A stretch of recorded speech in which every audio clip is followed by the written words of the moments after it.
ठाणे में आज का दिन एहतजाज की नज़र रहा।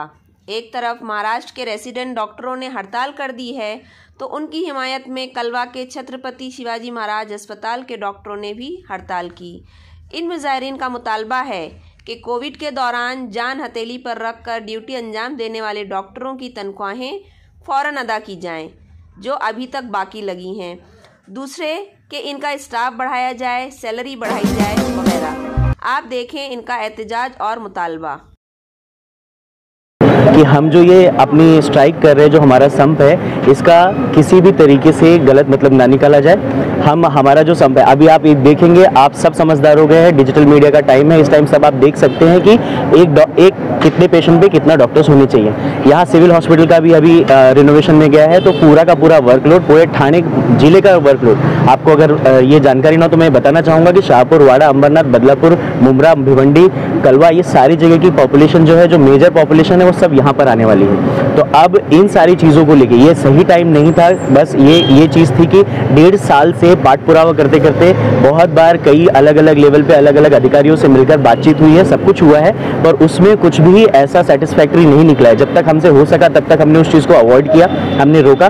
पर अब मध्यवर्ती संगठन जो सेंट्रल मार्ट है, उनके थ्रू पूरे महाराष्ट्र व्यापी ये संप है, जिसमें 5,000 से 6,000 डॉक्टर जा रहे हैं। अब 5,000 से 6,000 डॉक्टर अगर किसी बात को लेकर संप कर रहे हैं तो इस बात को सुनना हम ये उम्मीद करते हैं कि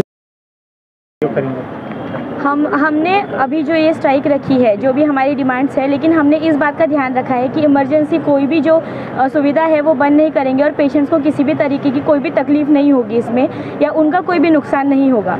लेकिन हमारी जो डिमांड्स है उस पर भी ध्यान दिया जाए। सारे रेसिडेंट डॉक्टर इस स्ट्राइक पे है, लेकिन इमरजेंसी सेवा कभी अभी बंद नहीं होगी। हम उनका ध्यान रखेंगे और सारे पेशेंट्स को उनका जो भी है प्रॉब्लम वो सॉल्व होगा।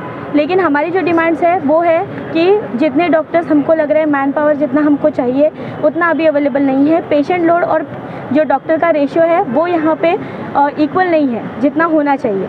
प्लस जितना काम हम यहाँ पे कर रहे हैं, बाकी हॉस्पिटल में भी रेसिडेंट डॉक्टर उतना ही करते हैं जितना हम यहाँ पे काम कर रहे हैं। 24 hours duty, night duty, everything. तो उतना हमें भी जो मुबदला है वो मिलना चाहिए।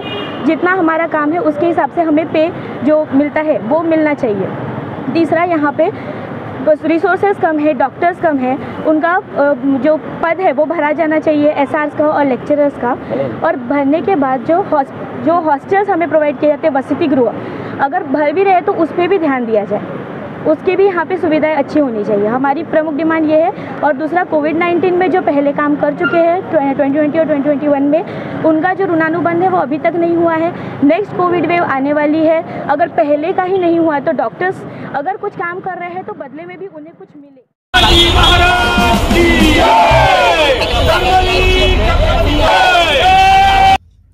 वहीं दूसरा एहतजाज भारतीय जनता पार्टी की जानिब से महाराष्ट्र असेंबली में महाविकास आघाड़ी के लीडर अजित पवार के खिलाफ किया गया।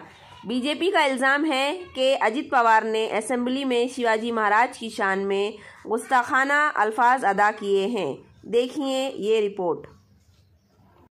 नरक यातना जिन्होंने सहन की, वो धर्मवीर संभाजी महाराज, जिन्होंने इतनी नरक यातना भोगने के बाद भी धर्मांतर नहीं किया, उनके लिए जो अजीत दादा ने वक्तव्य किया है उसका निषेध करने के लिए हम सभी यहाँ पे आए हैं और उसकी निंदा हम सभी करते हैं और निषेध ही करते हैं। सर, आप सरकार में थे, जिस तरीके से विरोधक आपके ऊपर टिक्का कर रहे थे, जिस तरीके से महापुरुषों का अपमान होता, अब इस दौरान जब महापुरुषों का अपमान हुआ तो भाजपा की किस तरीके से भूमिका रहेगी? खुद को हम देंगे, खुद में दूसरों को देंगे हम ब्रह्म ज्ञान, और खुद रहेंगे कोल्डे पाषाण, ऐसा उनकी आज परिस्थिति है। सत्ता जाने के बाद उनका ताल गुम हो गया है, इसके लिए बेताल वक्तव्य उनके माध्यम से शुरू। सर, माफी नहीं मांगी तो किस तरह का आगे? भारतीय जनता पार्टी के माध्यम से अगर उनका माफीनामा नहीं आया, अजीत दादा का माफीनामा नहीं आया, तो भारतीय जनता पार्टी के माध्यम से इससे ज्यादा उग्र आंदोलन आने वाले समय में होता रहेगा।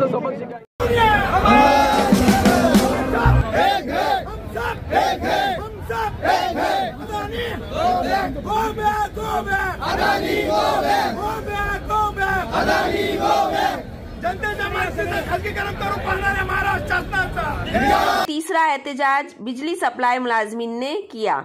बिजली प्राइवेटाइजेशन के खिलाफ इनका मुतालबा है।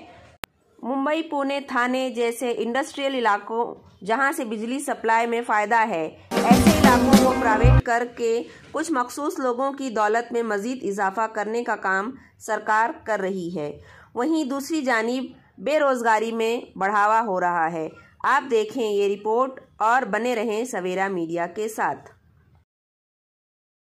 सरकार हे जाणीवपूर्वक यांना स्वतःच्या पक्षाला फंडिंग मिळण्यासाठी असे खासगीकरण घडून आणतात, त्याचा आम्ही जाहीर निषेध करतो। आणि आज आमच्या आंदोलनाचा 5वा टप्पा आहे आणि उद्यापासून उद्या